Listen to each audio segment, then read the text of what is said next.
Good morning, everyone. This is Jeffy Kennedy, author of fantasy romance and romantic fantasy, here with my first cup of coffee.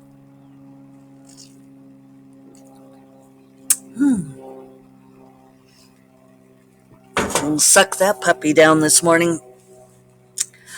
Today is bouncing the table. Today is I don't know. Thursday, June 3rd. See, I knew. Just had to think about it for a second. Uh, I was sleeping one of those very hard sleeps this morning. Where you come out of the sleep um, kind of disoriented. You know that you were in that deep sleep. And it's lingering still. I think I drained my brain a little bit. Um, I did not get my 3K yesterday. I got my 3K on days. What are words for days? On Monday and Tuesday. And then Tuesday evening, I met up with Dorinda and worked on the V project and got some words on that, not so many. And then yesterday, I did okay for the first 2 hours. I didn't have a brilliant first 2 hours, but I did okay. I can even tell you what I got. Um, so I did 611 and then 869. And then coming back for that third hour, I crashed. I just had nothing. Brain went blank, was tired. I could tell that I was tired too because I take longer breaks in between. Dorinda and I will say, okay, potty break and go make more tea and come back. And she was back yesterday both times before I was. And I was, yeah, just just tired. And I don't know if it's working on that V project in the evening or not. It could be. Exceeding that 3,000 words a day is just either I've got a mental block about it or it's a real thing. Could be both. But I have worked over time to establish that 3,000 words a day is that seems to be my mental limit, and I know that's good. uh, Whenever I say that to people that I'd like to be able to do more than that or write on a separate project in the evening, they'll always say, well, 3,000 words a day is really good, Jeffrey. I'd like to be able to do that much.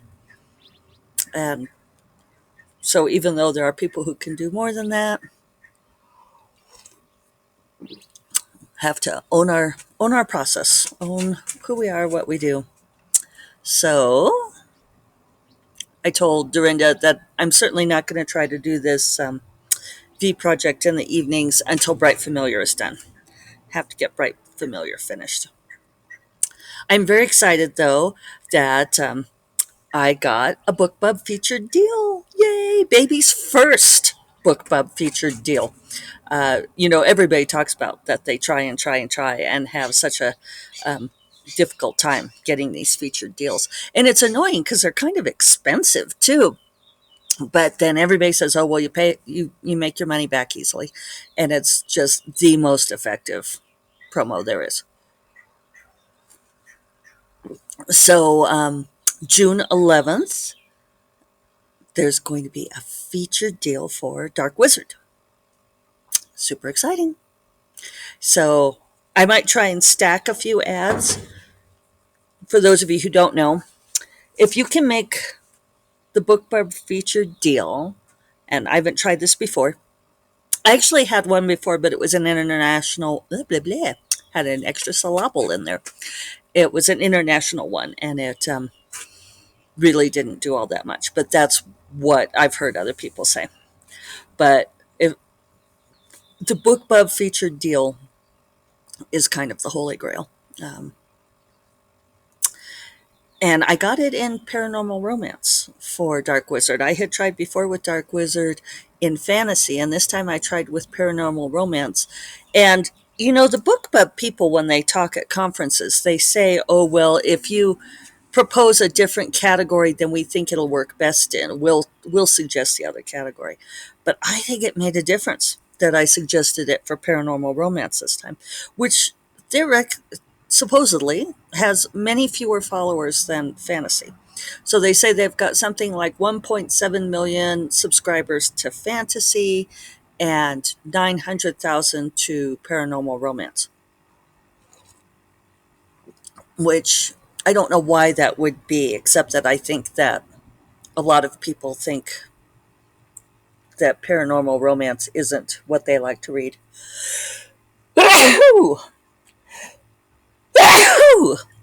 Thank you. Excuse me. So, I mean, I don't know that I would necessarily subscribe to paranormal romance. And of course, they don't have fantasy romance or romantic fantasy. And it's certainly not contemporary romance. So, anyway, um, what people talk about, and I've read up on some of this stuff, and people talk about it on the authors' forums and so forth, is that if you can get that BookBub featured deal and then you do what they call ad stacking, that you do ads on other sites around it. So I will let you know which sites I decide to do. June 11th is not far away, so I don't have a whole lot of time to do this, and I didn't have time to do it yesterday. So I'm going to get it figured out soon. Um, but I did ask a couple of my authory friends who've done this before, and so far the consensus is that the ad stacking doesn't make that much difference. That there's only one site that has seemed to move the needle at all, and even then, it was something like 75 to 100 copies sold on Amazon, which is the one that's easy to see in real time. And no, I don't remember which one. So I will let you know, though. I will report back and tell you which ones I ended up deciding to do, and um, and what the results are, at least general. So uh, we'll see if I earn my money back. Wouldn't that be nice? Um, or more than. But it's a good lead up to release of Bright Familiar in July, which is why I need to make sure to get Bright Familiar done in time. So all of that is going to say that I told Dorinda I'm going to have to pause the V project. I do want to do it, but I have to get Bright Familiar drafted first. Well, finished. Finished. And then what I might try to do is the thing that I've done before, which is I might try um, I started thinking about something, started thinking about the numbers. As soon as I finish Bright Familiar, instead of heading right into Dragon's Daughter, I might take a few days and work on the V project, work on that for a week. The other possibility is to work on the V project on Saturday or Sunday, because back in the day when I still had the day job, it's kind of cloudy here this morning. I've seen the clouds are condensing more. I'm supposed to get more rain today. Yay. Um, but it's like my screen dark, and you get sound effects with that. Um, I used to write 6 days a week. Um, I did not write 3,000 words a day. I wrote 6 days a week, though. And instead of, I know I need at least one day off of writing, but I might try working like one day a week on the V project. Could try it. See if there's an impact. But again, I'm not going to experiment with this until I'm done with Bright Familiar. Bright Familiar is eating my brain a little bit. Maybe it's just where I'm at in the story. I'm right about 75,000 words. I'm at the Act 2 climax. Um, I'm still not entirely sure what's going to happen in this book, which I shouldn't be too upset because I know I do that all the time. But it does feel like that takes kind of a bigger bite out of me when I'm in that place. So, drafting a new book, drafting Dragon's Daughter, I should be able to. I'll have a little bit more room to experiment with adding on the V project as well. But for now, it's going to get set aside, which is too bad because I really like it. Um, So I'm going to write it at some point, but we will see. So, the other stuff that's going on, a few people have given me interesting feedback on my ruminations on Kindle Unlimited and self published book quality and so forth. One of the most valuable pieces of feedback came from Nathan Lowell, who is CFO of Cephala, amazing science fiction writer, and inspiration for this podcast. If you guys didn't know, he does a podcast pretty much daily that's talking on my morning walk. And that's exactly what he does. He talks for like 20 minutes while he's doing his morning walk. And that was what made me think, oh, hey, I could talk over my first cup of coffee. That bastard's getting exercise at the same time, so he's kind of got it all over me. But I've got video now, so haha, Nathan. Anyway, I really like Nathan. He's a very sharp guy. Uh, Hello, Hummer. Oh, did you hear her? She said hi. Um, I love how she's getting on the feeder and chirping a little bit as she does. She feeds a little bit, then pops up and looks at me. Now she's settled down. Uh, so Nathan said, he tweeted back to me and he said, I hear you. I've listened to what you've said, and said that he didn't disagree. And he said, but the thing is that he pointed out my own, what I'd been saying, that I was complaining that books are not widgets. And he didn't throw my words back at me, but he said art is non-fungible, that you can't just swap one thing out for another. So I can't look at, say, the Kindle Unlimited pool and pull out this book and this book and act like they are fungible, interchangeable, like they are the same thing. And he's absolutely right. And a number of people have. It's always interesting to observe the degrees of reaction on this. Some people want to debate it. Other people kind of get upset. Um, there's usually someone who will jump in and say something along the lines of, that we shouldn't criticize what paths other authors choose, which I don't feel like I was doing. Um, I I don't really disapprove or feel like I want to be critical of anyone who chooses Kindle Unlimited. I think there's good reasons to do it. Um, and I've dabbled in it myself. I worry about some of the attendant decisions that can go with choosing Kindle Unlimited, uh, which can, especially this idea um, that readers perceive it as being free, which I feel like is really problematic to begin with. And I've had this argument with a number of people, and uh, one of my friends was convinced after a while, because she said, no, people know it's not free, because they know that they pay their subscription. And I think Library Addict brought this up too. Sorry, I haven't replied to your comment yet. I meant to. It's been a week. Um, that people know that this is a subscription. But then she walked into her local public library and they said something about, like, oh, and we'd been talking about library stuff too and library pricing. And there was a huge sign on her local library saying, read digital books on Overdrive for free. And yes, it doesn't cost the library patron anything to check out those books, the digital books.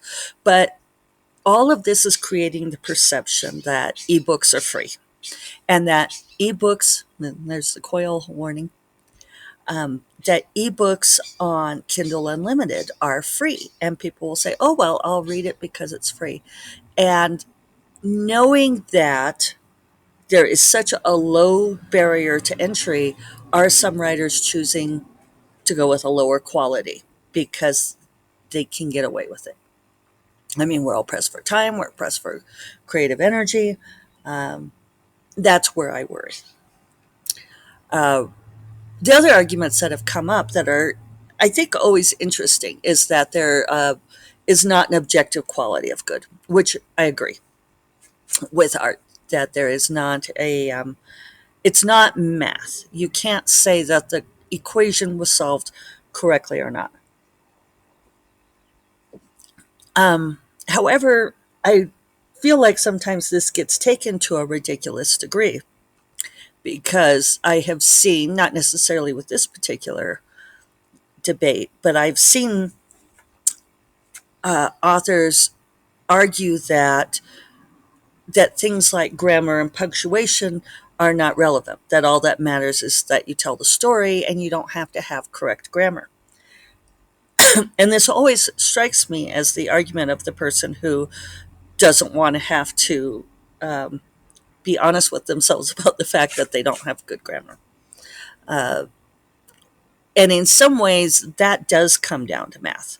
There are grammar and punctuation rules that you can either break or not break. And if you're going to break them, you should do so consciously. And I do. I do so consciously. But I do think you should know what they are. Um, Excusing not knowing good grammar as being, oh, well, that part doesn't matter. All that matters is the story. Uh, that doesn't fly with me personally.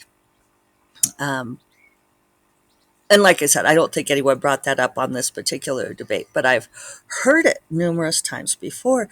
And it sometimes gets slid into the whole debate of, people who do the equivalent of sampling with books. There was, it was a while back. I don't know, 10 or 15 years ago. And I'm not going to remember the author name of the book, but this gal took passages from all these different books and put them together. And got called out for plagiarism, and she said, "No, I'm not plagiarizing. I'm just sampling. This is the new way. This is how we do with art. It's like found art. It's like, no, actually, it's like stolen art." So I feel like there is a fine line sometimes between defensiveness and looking and open mindedness, maybe. Um, But when I talk about things like, I agree that I don't think that like the Nebula Award winner novels are objectively better than other novels. In fact, uh, there are ones that I just don't enjoy reading for various reasons. Um, so yes, I don't think that like your creative writing MFA program teaches an objective measure of good art. But when I talk about things like inconsistent characterization, um, I don't think, I'm not talking about things that are in the eye of the beholder. I'm not talking about whether or not a character resonates with you. That's not what I mean by inconsistent characterization. I mean, like at the beginning of the book, the protagonist is wearing a red dress. And at the end of the book, she reflects back, just like that night when I was wearing the blue dress. And it's a continuity error. And then it becomes even more important because um, especially if it's like the red dress was actually, and this is obviously a metaphor, I'm talking about things that are emotional states, right? And if she looks back and says, just like that night that I was wearing the blue dress, and but in the book the red dress was integral because like the hero noticed her because of the red dress, and she wore the red dress because it was a dramatic statement.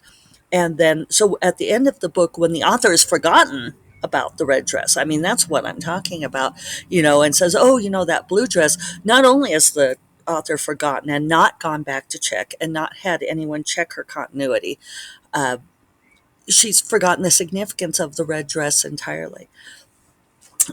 So that's the kind of thing I'm talking about. I just read a story like this where the character thinks, and that's why I was determined to do this at the beginning. And it's like, no, no, actually, you were determined to do that at the beginning. And now you've just completely disrupted the character arc. That's the kind of thing that I'm talking about. And I feel like you can assign a fairly objective quality to that. And look, the sun is coming out, so nature agrees with me. I didn't do earrings. I feel like maybe I've done these earrings before. These are the last of the danglies, and I'd been skipping these till now because I kind of have a memory that I did them before. And then I said, well, better to do them twice than not at all because they're these super fun, very sparkly phoenix earrings. There is a circle. They're set in kind of a goldy color, costume jewelry, with alternating blue and blush faceted stones. And then rising through the circle, like it's a sun, is a bird shape with one wing higher than the other, sort of a pave style with more blue and blush stones in the wings, all, like crystals. And then at the bottom is a little cluster of various longer beads. And it's very sparkly and huge. And my stepsister Hope gave these to me. And I love them. They're a little bit heavy, but super fun. So, Sappho's Nebula Conference starts today. Yay, Sappho. And along with mentoring and stuff. So I'm going to be online this evening with some mentees. I agreed to take more than one. Last year I had three, so we just sort of did the group session. So maybe I will see some of you tonight. And otherwise, I will remind you all that First Cup of Coffee is part of the Frolic Media Podcast Network, and you will find more podcasts you love at frolic.media/podcasts. And I will talk to you all tomorrow. Take care. Bye bye.